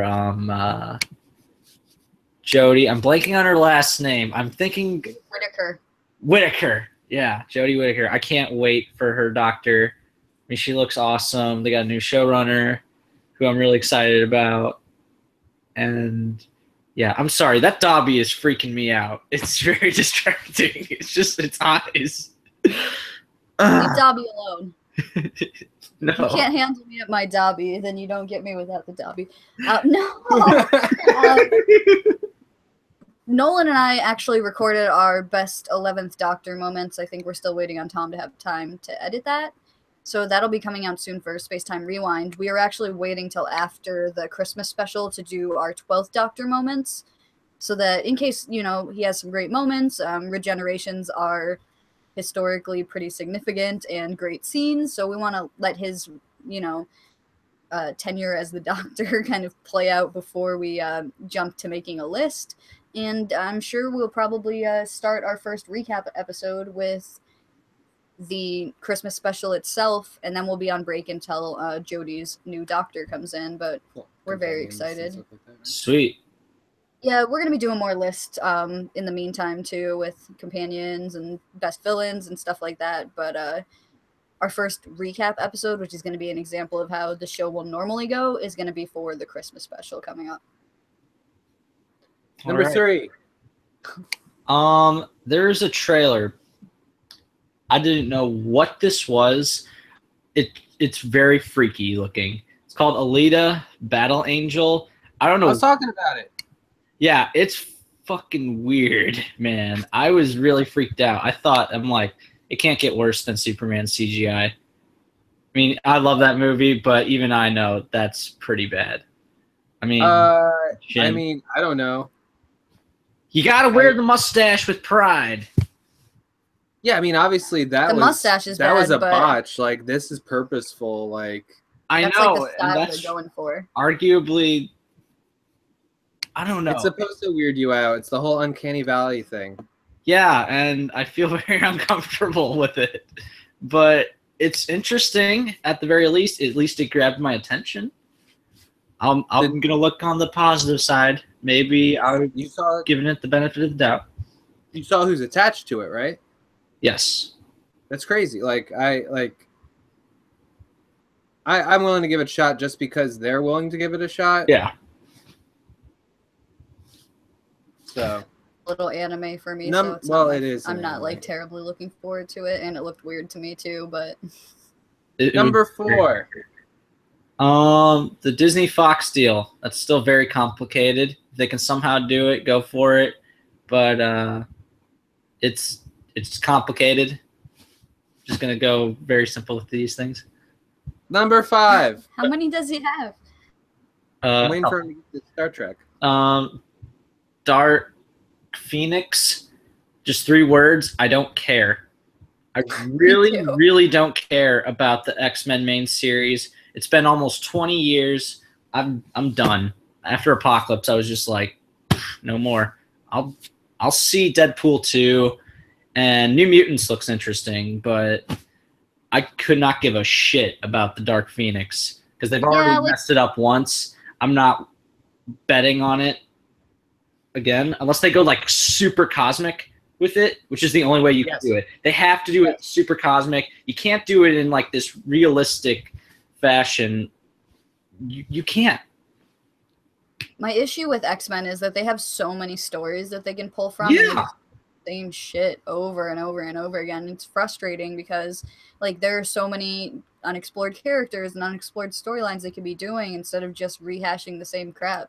It's literally just 3 things, and it's Wolverine, Eric and Charles, Dark Phoenix. Do something different. That's why Days of Future Past worked. I mean, granted, it still had Wolverine and Eric and Charles, but you know what? They went with one of the most famous storylines. They had 2 Erics and 2 Charles. So there was... True, but you gotta admit, when McAvoy and Stewart had that little exchange, that was pretty epic. Because they're both very good actors. I mean, my favorite in that movie was Evan Peters? Yeah, him. You met him. Yes, I did. And I will agree with that. Quicksilver scene was the best scene in that movie. And then arguably one of the worst scenes in Apocalypse. I would argue the worst scene in Apocalypse because they placed it in the very worst spot that you can place it in. Oh yeah, Ready Player One. I'm more interested in the poster with the extremely long leg than with the trailer. I was expecting. I was like looking at the poster. I'm like, that leg is huge. It's just and that's him. That's him. For a second, I'm like, okay, that's. I forgave it because I'm like, oh, it's because it's weird. Like he's in this other like thing, and then watching the trailer, I'm like, oh, that's just him outside of the VR. He just has that weird one leg. Yeah, that's way too long. I didn't even notice this, so I'm gonna have to look at this again. While you're talking to Billy, I'll look it up the picture. Almost similar to the cover of the book, which I'm literally looking at right now, and. Yeah, I would say, guys, read the book. It's not just like, oh, remember this. I mean, it does have that, but it has a very good story and a lot of awesome characters. Yeah, we definitely can't buy any books right now because we are in the process of trying to do stuff. Move. Okay. But, well, as soon as possible, I would recommend it. As soon as you're willing or not willing. As soon as you're able to. Did you have any other noteworthy news you wanted to touch on? Or is that about it? Detective Pikachu. I want this to be a hard R Detective Pikachu with him just going like flipping off people and just going like pardon my language for a second. He's just like, I am fucking Detective Pikachu. You will do what I say. And just be Ryan Reynolds. No. I want that movie. Holy shit. Where's the knee? Right? It's weird. He looks like Mr. Fantastic. It's bizarre, yeah.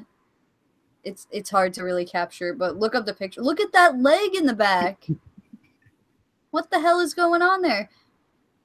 Because it looks like up in it looks like it's bending like here for some reason, and then it's like it's like the Muppet Man of legs, like he has 3 legs standing on top of each other in there. It should be here. Yeah, but it's a whole other shit. Ugh, I don't like that. Hashtag where's the knee? We'll find out, guys. We'll figure it out. Yeah. But yeah, it's been an interesting week. Holidays are coming up for my job, so it's about to get extremely busy. And well, there was some very positive Twitter vibes today, and that made me just very, very happy. And with that, I'm just gonna plug my stuff. You can find me on Twitter at bbusterbill. I'm currently in the process of making a podcast. I've already got the layout set up. I just need to, work out a regular schedule, who I'm going to get, and just how I'm actually going to record it. But I'm super excited. Going to be talking about convention experiences because I know a lot of people that have some pretty interesting convention stories. And just like, not just celebrities, just like fandoms that they are a part of or cosplays that they're into. I think it's just a very good subject that I feel like should be talked about in a podcast form if it hasn't already. And yeah, of course, you guys are welcome to be on it. Yeah, absolutely. Let me know. I'm interested in that. I She's definitely been have away stories. more than me, so yeah. Yeah. Oh God, you have great stories. I'm sure you do. But yeah, it's always great to be here on OSP. And yeah, I will get going and let you guys get some more callers. All right, All right. buddy. Bye, See you buddy. soon. We're horrible at goodbyes, We are. all of us. So who else did you have on the list Sam, here? and then Sam? well, hold on, let me see if. Yeah, Sam, and then I need Raul's email.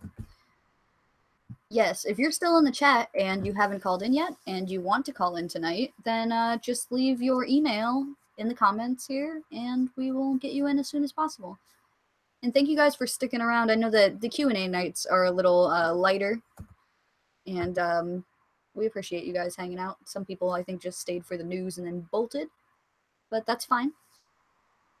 No, that's fine. That's allowed too. Oh, good. We are going to have Raul. I want to talk to Raul about Shape of Water because I'm really excited about that movie. And I know that he loves Del Toro. Hello. Hey, Sam. What's Hey, up? hey, baby. What's going on? Not much. How you been? Yeah, I've been alright. Could be better, could be worse. That's neutral. Any news stand out to you? Hang on a second. I got headphones in. Ugh. Can you hear me? Yes, we Yeah. can. Cool. Nothing really stood out to me. I've just been playing Mad Max and listening to you guys while I play. The Vidya game? Because I've completed it, but there's certain challenges so you can get the PlayStation Platinum Trophy, and I hadn't done those challenges, so I had to go back and start it from the start again. And these challenges are like... I think it came out last year, tied into the movie, sort of. Whenever Fury Road came out. Mac was playing something on the Game Fixers, and it was like a Super Nintendo Mad Max game. So that's what I was picturing you were playing, and I was like, weird. But all right, that's cool. Is it good? Yeah, it's good. It's like pretty repetitive and boring. We were talking about it on Tom Zambino's show because he did Mad Max last week. So oh, nice. Yeah, we got to catch up on that one. We were busy that day, unfortunately. But that's cool. We should definitely check that one out. For sure. So yeah, so the one thing that sort of came to my attention, because it's been in our news, which you probably know nothing about, that when you were talking about the nominations and Jeffrey Rush's name came up, and the fact he's been in our news lately about something he apparently did or said during a Shakespeare play. And yes, we purposefully avoid stuff like that on the show just because it just gets really heavy and depressing, and we try to keep it light. But yes, that is what he was referring to with that. We are familiar with that. Well, it's been really weird, that story, though, because they haven't actually said what he supposedly said or did, or whether he said or did anything. Like, they sort of implied it wasn't like all the other stuff that's going on in Hollywood. They sort of made out that he'd done something different to what's been going on. And then it was like, because I saw it on one of our morning shows, and the guy that was reporting on it said, I know exactly what they're talking about, but didn't go into any details about what they were talking about. And it's the latest on it is he's now... I don't think we should be either, because it's a lot of speculation without us knowing anything about it. Another cool thing in Australia, though. I was just going to say, the latest part is that he's now suing the media for defamation, though. which will be interesting because I don't know if you guys are across the Rebel Wilson. She recently won a court case against Fairfax Media. I think it was Fairfax Media. Whereas some magazines over here apparently posted some articles and stuff about things that she supposedly said or didn't say however many years ago, and she reckons she lost movie roles and stuff because of it. So that was Maybe interesting. Australian media should, I don't know, either keep fighting the good fight if they're doing the right thing or stop it if they're not doing the right thing. I don't know. I'm not the authority on that. But gay marriage just got legalized in Australia. What did what? That's What are we cool. talking about? I missed that, sorry. Gay marriage in Australia, didn't it just get legalized? Oh, yeah, that. Yes. So I've sort of... I'm just... I've avoided that because the whole thing annoyed me. Like, I don't really have any opinions this way or that way or anything. I've got gay friends and whatever. I love them all, and they've got different opinions on marriage and what it means to them and stuff. The thing that annoyed me was the whole process that we went through and how we wasted $120 million on a stupid survey that was essentially pointless. Yeah, I don't know if you I guess guys you could heard have just about looked that side around of at it. the other...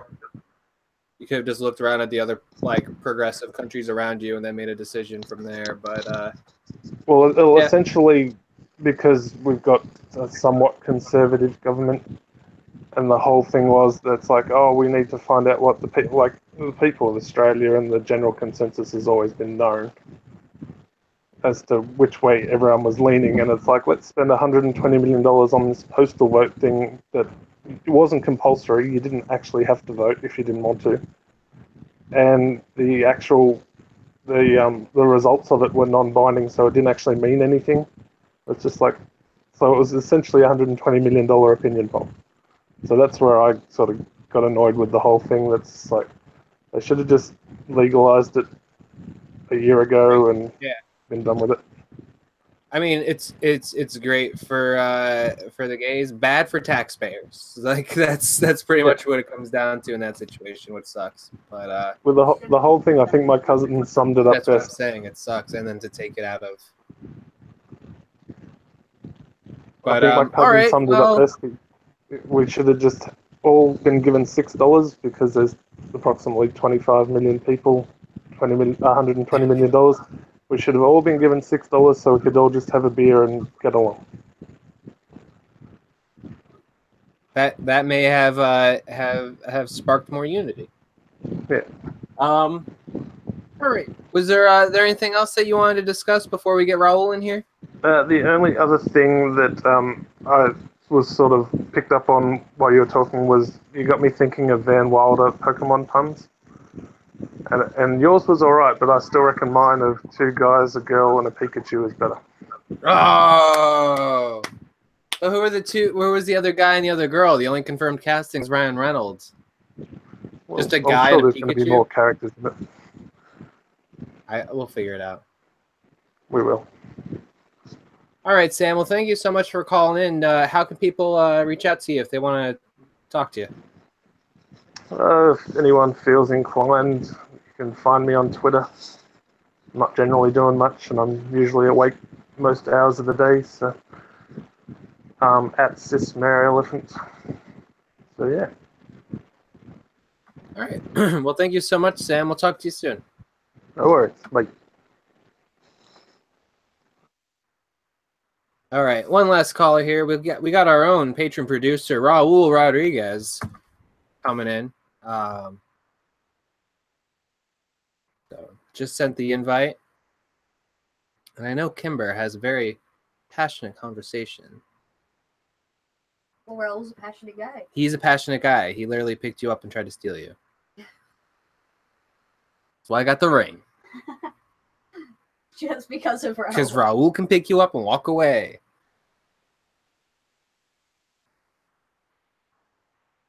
In the coca. It's because he's insanely tall. I don't know if people realize. Yeah, Raul's the tallest out of all of us. The tallest out of all of us. Hey, buddy. Hey, how are you guys? Good. How are you? We didn't catch you on the busy streets of LA today. Yeah, because I'm sick, so that's why you didn't catch me on the street. Maybe that's how you got sick. LA, those Yeah, people and in also those I'm very. costumes. I have to take so many medicine, and I cannot risk it like go driving. Aw. Well, we hope you feel better. Well, I- maybe the nominations made you feel better because Shape of Water got the most. Yes. Oh, Kimber, The Shape of Water is so good. I can't wait. I'm so excited. It looks so beautiful, and I've only heard good things. I'm so pumped to see that movie. No. Like I everything, like even the monster, I wanted to touch it. It looks so damn real. The makeup. Oh, especially there's a scene. I don't want to spoil it, but technically the Yeah, no spoilers. poster is scene because the poster is a scene. Um, um, like the characters, even the bad guy, he's really good. Also, the minor character, I forgot the name of the old guy, but that's the neighbor of Sally Hawkins, and also his storyline also is pretty interesting. And there's a lot of things that I would like to talk to you about, but yeah, that movie is very spoiler, even if you get into a lot of the plot details. Especially because I only saw the first trailer, and that's very good because there's a lot of things that I didn't suspect that it happened throughout the movie. That's the thing that I like. Yeah, I've been trying to actually not watch too much about it because I want Oh, it to surprise me for mhm. sure.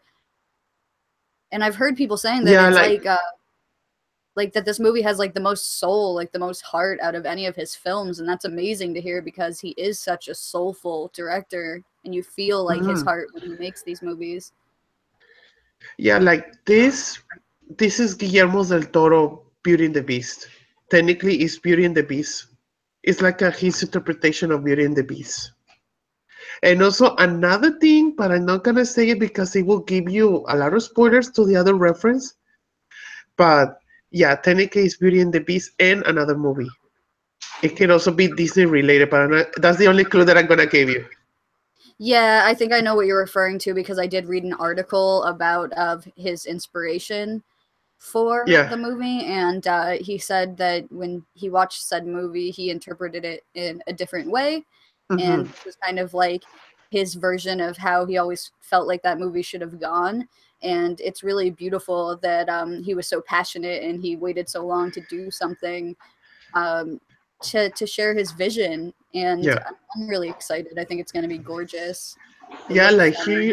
like here in LA, he's only playing in the Arlight Hollywood, and the and another theater is only on two theaters here in the city, and those two theaters don't use the movie pass. I was like, oh fuck it, I it's Guillermo del Toro. I paid the $20 to see it, and wow, like I'm planning to see it again tomorrow because there's gonna be like a T-Mobile coupon, and those coupons are valid in the Arlight. I was like, I'm gonna see The Shape of Water again. Yeah, when I went to see Pan's Labyrinth the first time, it was only in limited theaters at that point. There was only like 2 theaters in South Florida that was playing Pan's Labyrinth, and later on it became successful and they started releasing it into more theaters. But to go into something like Pan's Labyrinth, Candace brought me, Mm. um, and to not have very many expectations at all and have limited knowledge of him as a director at that point, I was blown away. And to have people saying like it's even better than that one like gives me amazing hopes for it because to me Oh, Pan's Labyrinth is one of the most beautiful movies ever made. yeah, I also agree with that thing, but for me, it's still hard to choose between Pan's Labyrinth and Shape of Water because they're both so excellent films. Oh, oh, you And froze also, for me. they're so different. Then I cannot choose between The Shape of Water and Pan's Labyrinth because for me, those both are excellent films. But I can see why many people would like this one better because the thing that you just said is more personal. You can see more of Guillermo in that one.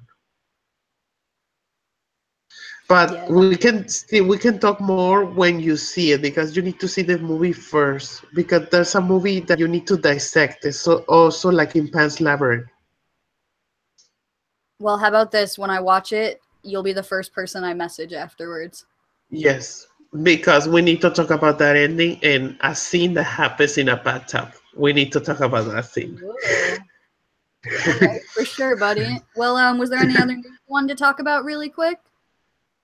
With the Golden Globes, I'm a little sad like you. I wanted the Big Snake to get nominated, but I hope that maybe it gets like Oscar attention because that's the other thing with the Golden Globes. They're not so important. Like the Oscars are more important. I think that the Big Snake got a lot of attention. I forgot the name of the awards. I think it's the Spirit Awards or the Indie Awards. He also the Big Snake got a lot of recognition, but I hope it gets recognition for the Oscars. I'm also like Lady Bird. I was a little angry that the director didn't get nominated, Greta Gerwig. Um, Also, I agree with something that Dan said on Screen Junkies News that All the Money in the World, not even the critics have seen that movie, and it's already been nominated for the Golden Globe. That seems pretty sketchy. Oh, especially because I saw The Shape of Water and they show us the new trailer with Christopher Plummer. I was like, that's a whole different movie compared to the Kenny Spacey. Was the trailer for it? This one feels like a more action. I was like, huh, they really want to sell this movie. Still, I want to see it because I had an invitation to see it in the Sunny Lot 2 months ago with the Kevin Spacey before it happened, and I couldn't go because of work. I was like, oh my god, I could have seen the original version and then seen the Christopher Plummer version. Oh wow, that would have been crazy. Yeah. I'm happy that Get Out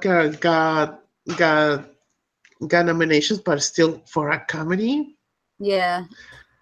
Oh, even for me, Get Out is not a horror movie for me. It's more like a suspense thriller. But I'm happy that it got nominated. Um, Even though I'm not a big fan of Logan, I was expecting for Logan to get nominated because a lot of people are praising it so much. But also, DC fanboys are gonna kill me. But I was so happy that Wonder Woman got not a nomination. I was so happy. Well, we won't argue with that because I thought that movie was mediocre at best.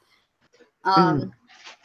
I just think people desperately want to like a DC movie, so just because it was a little bit better than the prior ones, they're really latching onto it. And I don't want to like offend anybody who really likes those movies, but it wasn't good enough for me. So I'm glad I'm glad it didn't get nominated either.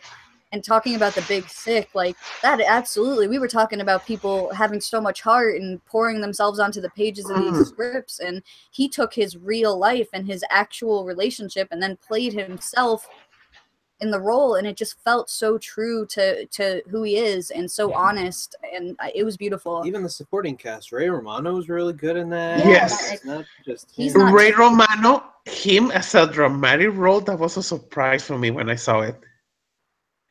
Yeah, No, for sure. And then like Aziz too. Aziz, to see him get nominated a couple times for Master of None, another just it really feels like that's Aziz. He's showing himself in these scripts, and I wish that more people would get rewarded for stuff like that because I really appreciate these movies that give you a glimpse into who these people really are. Yeah, I need to see Master of None. A lot of people have recommended that show. It's excellent. It's Oh, excellent. also, but I think that you just said earlier, The Good Place should have been nominated at least for a screenplay because that show is so well written. The Good Place. Yes. That's Yeah, it was a little rough watching because we watched them read off the nominations, and the guy who was in the Mudbound, he was reading off a bunch for Mudbound, and I felt so bad for Let It Go. Kristen Bell. Yeah, Kristen Bell. She's the other one. I know. Because like it seemed like her show got kind of snubbed. That's one of my favorite shows of the year, I think. Oh That's one yeah, of my and favorite shows of also going with Coco. Oh, Kimber, you're gonna love it. I know For everyone me- keeps telling me. For me as a Mexican, I love it so much because I can notice all the references. to so many actors from the 40s and 50s and 30s and singers. But it's not only that, is Coco makes a good way to see the tradition of the Dia de los Muertos, of Day of the Dead, so beautifully. The animation is gorgeous. Like, I have seen Coco already 3 times. This is like one of the first movies that I have seen throughout this whole year, seen it multiple times because I wanted to see different perspectives on it. And that scene when Miguel goes to the Day of the Dead, to the Dead world, is breathtaking. Especially seeing all the trolleys and a lot of stuff. It's like old Mexico. Yes, a calavera. I have two of them. People brought them to me from Mexico. Mhm. I really like that Disney's just like going all in and being like, there's so many cultural stories we could be telling and traditions. Like, if Coco can hold a spark to Moana and like how true it is to its culture, you would know better than anybody. Well, Moana blends cultures, but yeah. Well, Yes. Yeah. you know what I mean. I'm sure there's many traditions that are blend together for Coco too. But Yeah, and Yeah, I saw also one cameo. I saw the Frida Kahlo, and it was really cute. I liked that a lot. no, there's Frida Kahlo, El Santo, Maria Felix. There's Pedro Infante, Marco Negrete. Está Cantinflas is also there, a quick cameo. So there's a lot of things and references in Coco. But the other thing that I like from Coco is the characters. They're so interesting, especially because there's a twist on it. I like when those Disney movies like recently go to a twist that you didn't see it coming. And I was like, huh. I'm not gonna say it, but I was like, that was interesting. And also, Kimber, maybe you're gonna kill me, but I like, maybe it's because I'm Mexican, but I like Coco more than Moana. So I want to know your opinion when you see Coco. Yeah, Fair. listen, I doubt highly that someone's gonna dethrone Moana like that to me because a lot of that speaks to me because I'm female, and to Mhm. have like this female role model who's done so well for little girls to grow up with is a huge part of it. Also, I do tattoos for a living, so seeing somebody doing traditional Maori tatau like in a Disney movie blew my mind. But I love that you love it for that reason. I think that's the Mhm. best part of it when you have this like deep connection with these characters. Everybody deserves to have a character that represents them in Mhm. TV and film. Like everybody deserves that, many characters. And I love that we're finally getting some diversity in movies like this. Like that's beautiful to me. It's so exciting and I'm so glad Mhm. like that it hit the mark for you because it could have very easily been disappointing to you Yeah, for the same reason. yeah. For example, a lot of people before Coco came out, they were comparing it to Book of Life 3 years ago, and I Yeah. was like, and I even said it on the review that I wrote on Facebook. Was like, for all the people that is saying that it's the same thing, it's not, because it's like Christmas movies. We have so many Christmas movies that are set on Christmas, but they're so different stories. And the Day of the Dead is a very universal. It can, like, the Book of Life was a story around the when it was created. Coco is a story. That's a thing that they not said on. It's not a spoiler, but you don't know when exactly in a timeline where is Coco playing out. My theory that Coco is playing in the 90s because the way they're talking about her grandmother and how the story all begins, especially with the reference of the singer because he's inspired by Pedro Infante. I was like, the way that the grandmother and everybody's talking and you don't see a cell phone throughout the whole movie. I was like, this is the 90s That's cool. for me.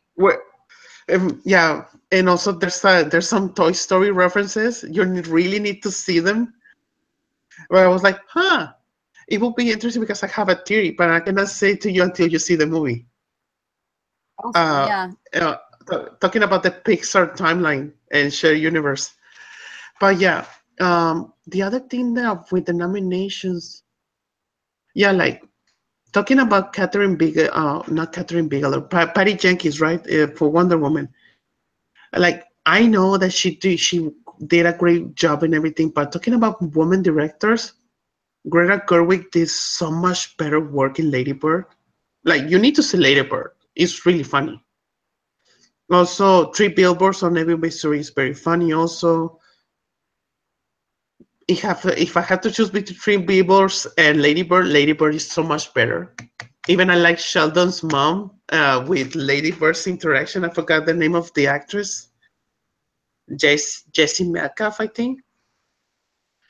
Yeah, like I think I must have seen all of the movies that they're getting nominated. I haven't seen I, Tonya. Oh, Call Me by Your Name is also really good. It's cool. like Broadband Mountain in Italy in the 80s. All right, that sounds up my alley for sure. I'll have to check that out. Oh, the thing that I like the most about Yeah. Call Me by Your Name is the kid.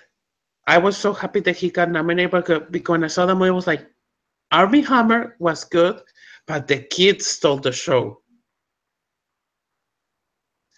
Awesome. Yeah, I'm looking forward to it. Especially because I saw Lady Bird and Call Me by Your Name on the same day. That actor is in both movies, the kid. Oh wow, good for him. Yeah. Yeah, like also talking about Detective Pikachu. The only thing getting interesting, I'm interested in that movie because it's rated by Alex Hirsch from Gravity Falls. Oh, So I was like, that's the only interesting thing for me. Even though I'm not a Pokemon fan, but I would like to see Pikachu would say, Pika Pika motherfucker. silly. All right, with that, Raul, where can people find you? You can find me at Raul Vero RGC and also check out my podcast with Troy Luxon, The Monday Show. We just did an episode with Jay Washington. Oh, We wow. interviewed him about his wrestling career and also his acting career and also in just Motown. And you can, I'm gonna, maybe Tom has the link right there and also the channel for you to subscribe. And that's it. Awesome. Well, congratulations. That's a great guest. Yeah, and also on 3 Days is the Last Jedi. Yes. Yeah, we got our tickets today. We're seeing it on Friday. No, I have my predict. I hope. I know that a lot of people don't agree, even Christian Harloff, but I would like to Rey to be the reincarnation of Darth Vader, or Rey was created by the Force. Anything can happen. Palpatine. Palpatine. Purple-tine. Oh, Palpatine. Palpatine. Who's I'm just- Palpatine? I don't know. He's going off And I would like, if talking about there's a twist, I would like Rey to kill Luke. That would be interesting. Oh, anything If can Rey happen. goes to the dark side. You don't have any predictions? Like any like I feel like the Rey being a descendant of Palpatine theory. We're a fan of that. oh, I like that one also. Like I agree with so many theories, but I don't want Rey to be a Skywalker.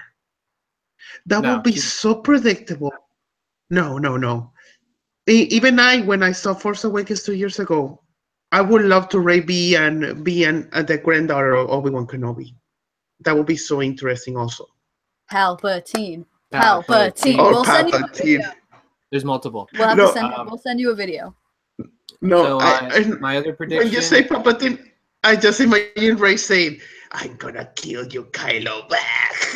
Okay, well here's one example of the reason why I think it's Palpatine. In novelization, as Rey is standing over Kylo Ren, she just beat him in battle. Mhm. There's pretty much a voice in the back of her head saying, "Do it."